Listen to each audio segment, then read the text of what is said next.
출애굽기 5장 22절과 23절의 말씀으로 어찌하여라는 제목으로 하나님의 말씀을 전하려고 합니다. 우리 제목 같이 말해보죠.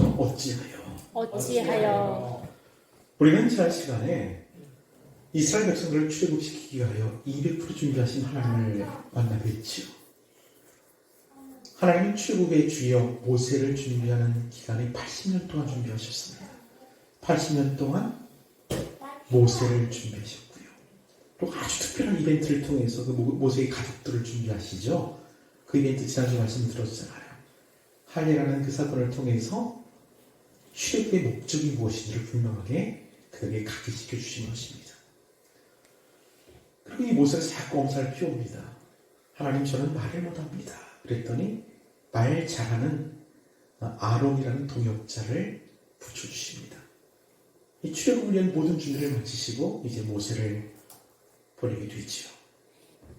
하나님의 준비를 확실히 했던 이 모세는 이제 애굽으로 떠나갑니다. 그리고 아론을 만나서 이스라엘 백성들 앞에 서게 되죠. 우리 4장 31절 말씀 읽어보십시다. 4장 31절 시작. 백성이 믿으며 여호와께서 이스라엘 자손을 찾으시고 그들의 고난을 살피셨다 함을 듣고 머리 숙여 경배하였더라. 모세와 아론이 이스라엘 장로들 앞에서 서서 첫 대면을 합니다. 아론은 모세에게 들은 하나님의 말씀을 전했고요. 모세는 이적을 베풉니다. 그랬더니 이스라엘 백성들이 모세와 아론을 보내신 그 하나님을 믿고 그분께 경배했다라고 오늘 본문이 기록하고 있습니다. 모세는 모든 것이 하나님의 말씀하신 대로 진행되는 것을 보고 굉장히 고무되었을 것 같아요. 자신감을 얻었고 또 기대도 있었습니다. 그래서 아론을 데리고 당장 바로를 찾아갑니다. 5장 1절입니다. 1절 읽습니다. 시작. 그 후에 모세와 아론이 바로에게 가서 이르되 이스라엘의 하나님 여호와께서 이렇게 말씀하시기를 내 백성을 보내라. 그러면 그들이 광야에서 내 앞에 절기를 지킬 것이니라 하셨나이다. 모세가 얼마나 담대하게 선포하는지 보십시오. 40년 전에 살인죄를 지고 미디안 광야로 도망갔던 사람입니다. 그 죄를 여죄를 묻는다면 아마 붙잡혀서 감옥에 갇히거나 살인당할 수도 있는데 담대하게 왕을 찾아갑니다. 그리고 이렇게 선포하죠. 이스라엘 하나님 여호와께서 내 백성을 보내려 하셨다 라고 담대하게 선포하는 겁니다. 여기까지는 좋았죠. 그런데 이후로 모세와 아론은 큰 어려움들을 만나게 됩니다. 그들이 만났던 어려움은 크게 두 가지로 말씀을 드릴 수가 있는데, 첫째는 예상된 어려움입니다. 그 예상된 어려움이라는 건 뭐냐면 바로가 거절을 하는 것입니다. 이 말씀 한번 읽어보십시다. 2절입니다. 2절 시작. 바로가 이르되 여호와가 누구이기에 내가 그의 목소리를 듣고 이스라엘을 보내겠느냐. 나는 여호와를 알지 못하니 이스라엘을 보내지 아니하리라. 여호와가 누구이기에 내가 이스라엘 백성을 보내겠냐. 나는 못 보낸다 라고 거절합니다. 그런데 이것은 이미 예상된 바죠. 왜냐하면 하나님께서 미리 말씀하셨기 때문에 그렇습니다. 3장 18절 20절 말씀은 이렇게 되어 있죠.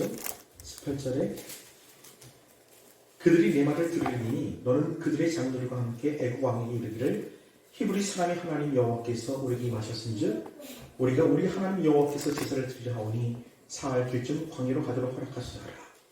19절에 뭐라고 그래요? 내가 하노니 강한 성으로 치기 전에는 애굽 왕이 너희가 가도록 허락하지 아니할 거다라는 말씀을 미리 듣습니다. 이미 예상이 되었어요.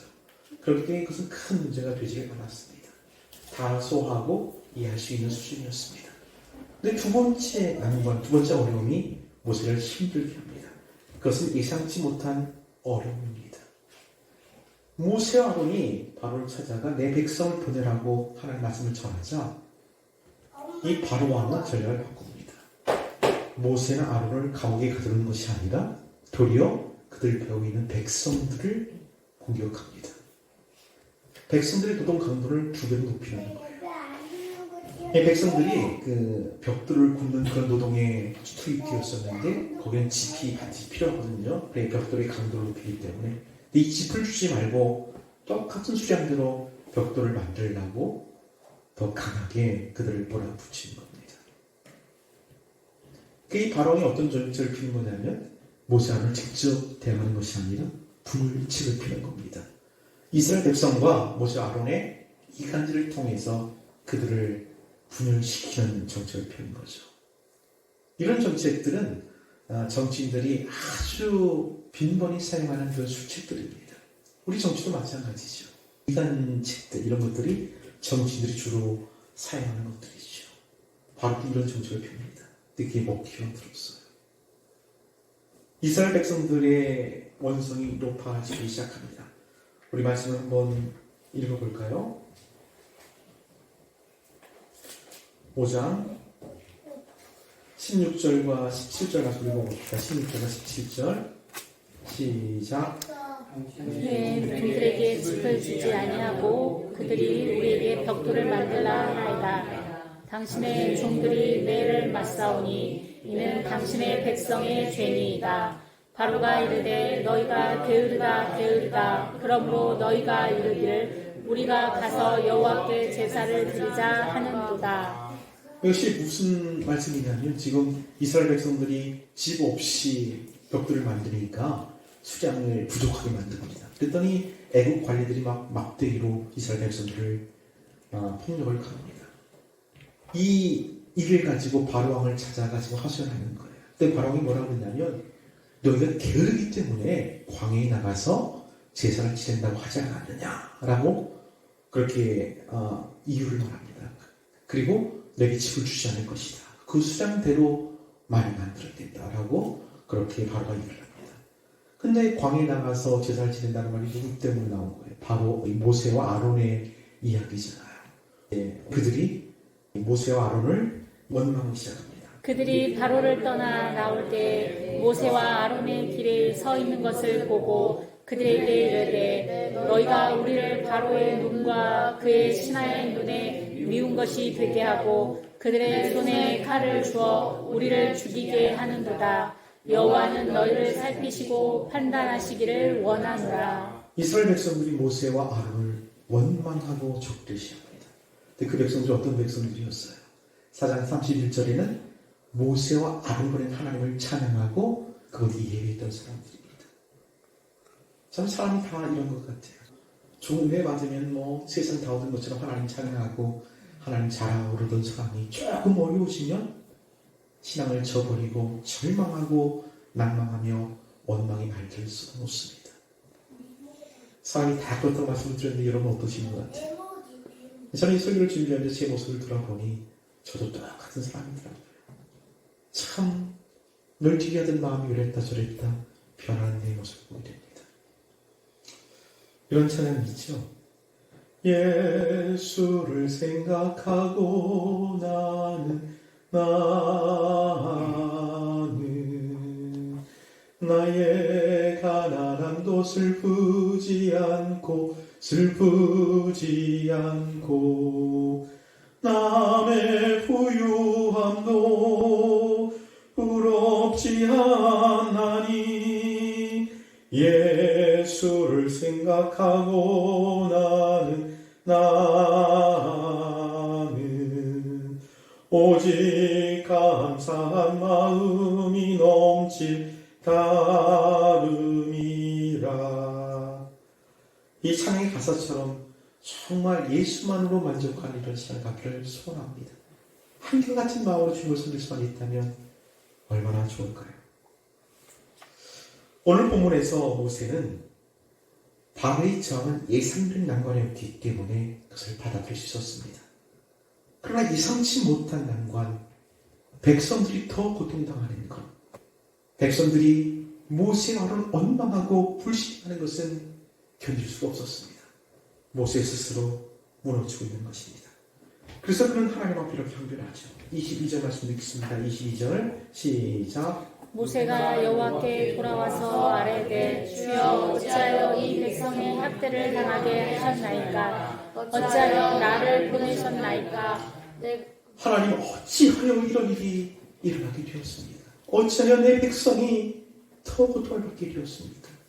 어찌 나를 보내셨습니까? 라고 그는 하나님 앞에 항변하고 있는 것입니다. 우리가 인생을 살다 보면 이런 일들을 종종 겪게 됩니다. 정말 내 힘으로 감당할 수 없는 엄청난 일들 말입니다. 내가 이해할 수 없고 받아들일 수 없는 어찌하여 라고 절규할 수밖에 없는 그런 일들이 우리 인생 가운데 벌어지게 되는 것이죠. 제가 신학교 다닐 때에 그 전사로 봉사했던 교회가 평택에 있는 교회입니다. 안정제일교회라는 교회를 다녔는데 거기 다녀하시던 목사님이 김기만 목사입니다. 근데 어느 날 그분 동생이 39살이었는데 오토바이를 타고 가다 교통사고로 죽었습니다. 근데 그 동생은 아주 막 살았던 그런 인생이었습니다. 아주 거친 인생을 살다가 이 사람이 정신을 차리고 결혼도 하고 새롭게 가게를 해보려고 가게도 얻었습니다. 그 신앙생활 열심히 하려고 새벽기도를 다녔던 거예요. 그분의 새벽기도 수첩에 이렇게 메모가 되어 있었습니다. 그날 받은 하나님의 은혜의 말씀과 다짐이 적혀 있었는데요. 이런 것입니다. 이제부터는 신앙생활 열심히 해야 되겠다. 그래야지 불교 집안이었던 내 아내도 전도할 수 있으니까. 그렇게 메모를 적어놨어요. 그 아침에 그 메모를 적어놓고 오토바이를 타고 오다가 교통사고로 죽게 된 겁니다. 어떻게 받아들일 수가 있을까요? 어찌하여? 정말 잘 살아보려고 그렇게 발버둥 쳤는데 다시 신앙생활 열심히 하려고 새벽부터 시작했는데 믿지 않는 자기 아내를 전도하려는 그런 좋은 마음 갖고 있었는데 어찌하여 이런 일이 발생했는가? 절규할 수밖에 없는 것이죠. 어쩌면 여러분 인생 가운데도 이런 상황이 있었을지 모르겠습니다. 어찌하여? 모세도 이런 심정이었을 것입니다. 그는 열심히 하려고 했습니다. 그는 죽음을 불사하고 바로를 찾아갔고 담대히 하나님의 말씀을 전했습니다. 이스라엘 백성들이 구원받을 그날을 손꼽은 기다렸을 겁니다. 그런데 그 일 때문에 이스라엘 백성들은 더 큰 고초를 당하게 된 것입니다. 그 백성들은 모세를 원망하고 불신하는 지경까지 떨어지게 된 것이죠. 모세는 마음이 완전히 무너져 내려버린 것입니다. 그리고 그는 하나님 앞에 항변하고 있죠. 어찌하여 이런 일이 우리에게 일어났는지 모르겠습니다. 사실 저는 잘 모르겠습니다. 왜 이런 일이 일어나는지. 명쾌한 답을 여러분에게 드릴 자신이 없습니다. 이것이 설교자인 저희 양심입니다. 그러나 제가 아는 것 한 가지가 있어요. 그건 말씀드리고 싶어요. 왜 그런지 모르지만 제가 믿는 것, 하나님은 선하시다는 겁니다. 그분은 아들을 주시기까지 우리를 사랑하셨다는 것, 나를 사랑하신다는 것. 그거 하나 알고 믿습니다. 시편 92편 5절 말씀 보니까 여호와여 주의 행사가 어찌 그리 크신지요 주의 생각이 심히 깊으시나이다 됩니다. 로마서 5장 8절에 우리가 아직 주인이었을 때에 그리스도께서 우리를 위하여 죽으심으로 하나님께서 우리에 대한 자기의 사랑을 확증하셨다고 합니다. 우리는 우리 삶을 다 이해할 수가 없습니다. 우리 삶에 어떤 일이 일어나는지 알 수도 없고 받아들일 수도 없습니다. 그러나 우리를 향하신 하나님의 생각이 깊으시다는 것, 그거 믿으시길 바랍니다. 우리를 사랑하신 하나님의 사랑이 자기의 독생자 예수를 보내시기까지 사랑하셨다는 그 성서의 말씀을 믿으시기를 바랍니다. 우리는 때로 하나님을 배신하고 원망하지만 하나님은 여전히 우리를 끝까지 붙들고 있다는 사실을 믿으실 수 있기를 주의 이름으로 축원합니다. 이 사실을 믿을 수만 있다면 어찌하여라고 탄식하는 그 상황 속에서도 우리는 이해할 수 없지만 받아들일 수 있다고 저는 생각합니다. 우리 집안에 이해할 수 없는 한 아이가 있습니다. 아주 4차원이에요. 도저히 이해할 수가 없어. 그래서 저는 그 아이를 다 받아들입니다. 왜냐하면 사랑하기 때문에 그래요. 사랑하면 받아들일 수 있습니다.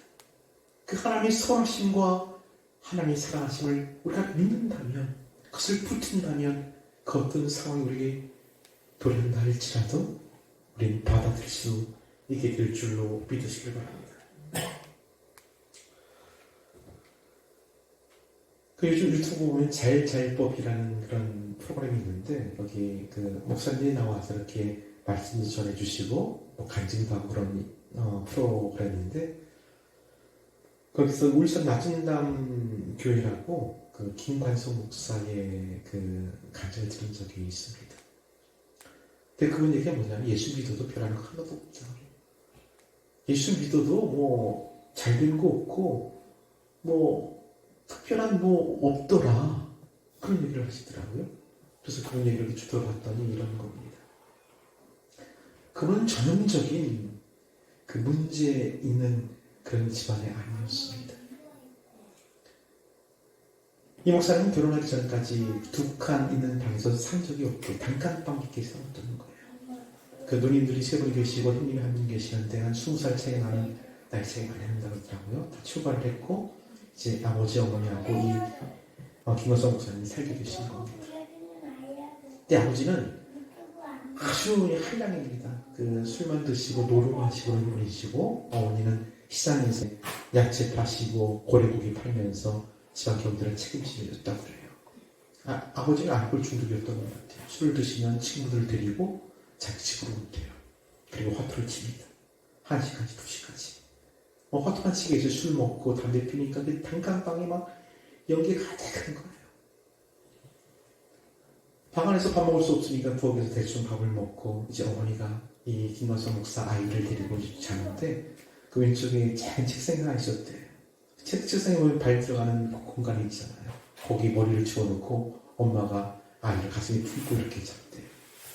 엄마 생각에는 이 담배 연기가 꽉 찼으니까 아무래도 이 아이 건강이 안 좋으니까는 그 폐를 보호하려고 그렇게 잤던 것 같아요. 근데 1시며 2시면 이제 아저씨 들어가고 이제 노름이 끝나는데 야 우리 돈을 따는 그냥 잔대요. 돈을 잃으면 엄마를 깨물랍니다. 그리고 살림을 잘하는 못하는 잔소리를 두드려 놓고 막 때리다 안 되면 부엌에 가서 뭘 도구를 찾는데 그 숟가락, 복 같은 걸 가지고 엄마 머리 막 찍으면 막 피가 투성이 되고 막 그런 사람들을 사는 거죠. 그러니 이 작은 아이가 공부를 제대로 하겠습니까? 늘 불안 속에만 있는 거예요. 엄마가 자기를 안고 늘 우시면서 너만 아니면 내가 벌써 도망갔을 텐데 너 때문에 내가 이렇게 참고 산다. 이런 말을 계속하니까 이 아이 마음속에 온통 불안과 두려움으로 가득 찬 거죠.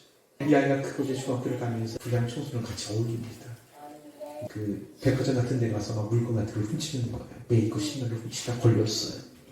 근데 아직 어리고 또 초범이 그러니까는 이제 풀어줬는데 그 사실을 그 깡패 형이 들은 겁니다. 깡패 어느 날 찾아오더니 우물가를 들일 거예요. 화들짝 깹니다. 막 벌거벗은 아이 막 불게 패고 막 그 겨울에 참으로 막 깨지더래요. 근데 한 번만 더 이러면 죽여버린다고. 그리고 너 다음 주부터는 꼭 교회 가라고. 교회 안 가면 너 죽일 거라고 그러더래요. 이 깡패는 왜 날 자기를 교회를 보냈냐. 나중에 알고 보니까 형이 자기 깡패 그 친구들한테 물어봤다는 거예요. 자기 동생이 이렇게 산다는 얘기를 듣고 야, 내 동생도 크면 나처럼 문신하고 깡패로 살 텐데 내 하나밖에 없는 동생 사람 만드는 방법이 뭐냐라고 자기 건달들 친구들한테 물어봤더니 걔 교회 보내라 그러더래요. 그래서 교회를 보낸 거예요. 억지로. 그래서 그때부터 이제 교회를 다녔는데 정말 자기 동네 그 교회에서 가장 유명한 교육들인데 한 번도 안 빠졌다는 거예요. 중고등학교 시절을 보내면서 새내기 한 번도 안 빠지고 모든 교회 프로그램에 참여하면서 교회를 다니는 거예요. 왜 이렇게 다녔냐면 목사님이 첫날 갔을 때 어떻게 설교하셨냐면 예수를 잘 믿으면 가정이 평이다. 하나님 도우십니다. 이 말을 계속까지 믿는 거예요. 그리고 내 엄마, 불쌍한 엄마, 아빠 살려보겠다고 교회를 열심히 다니는 거예요. 변화가 하나도 없어요. 그래도 그냥 믿고 다녔대요. 나중에 신학교를 가고 이제 목사가 된 겁니다. 목사가 돼가지고 이제 개척을 했는데 또 지하실을 얻어가지고 그 칸막이를 해갖고 사는 거예요. 근데 지하실이니까 화장실이 없으니까는 요강을 못 썼다고 그러더라고요. 요강을 놓고 거기서 밤에 별을 보고 1층에 있는 화장실 갖다 버리고 그렇게 썼대요. 근데 교회는 부흥할 생각도 않고 점점 삶이 어려워지고 정말 미치겠더라는 거예요. 근데 삶이 어려워지면 자기 어렸을 때 행하던 그 아버지 모습이 그대로 드러나더래요. 막 끌어오는 격정을 참을 수가 없다는 거예요. 그래서 목회고 뭐 다 때려치겠다. 예수 안 믿겠다. 이상한 거는 안 믿을 수가 없다는 거예요. 그 참 희한하죠. 내가 예수 안 믿어야지 하고 결심을 하더라도 하나님이 믿어지더라는 거예요. 그게 정말 괴로웠다고 이분이 이렇게 고백을 하더라고요. 그래서 결국은 개척교회를 포기합니다.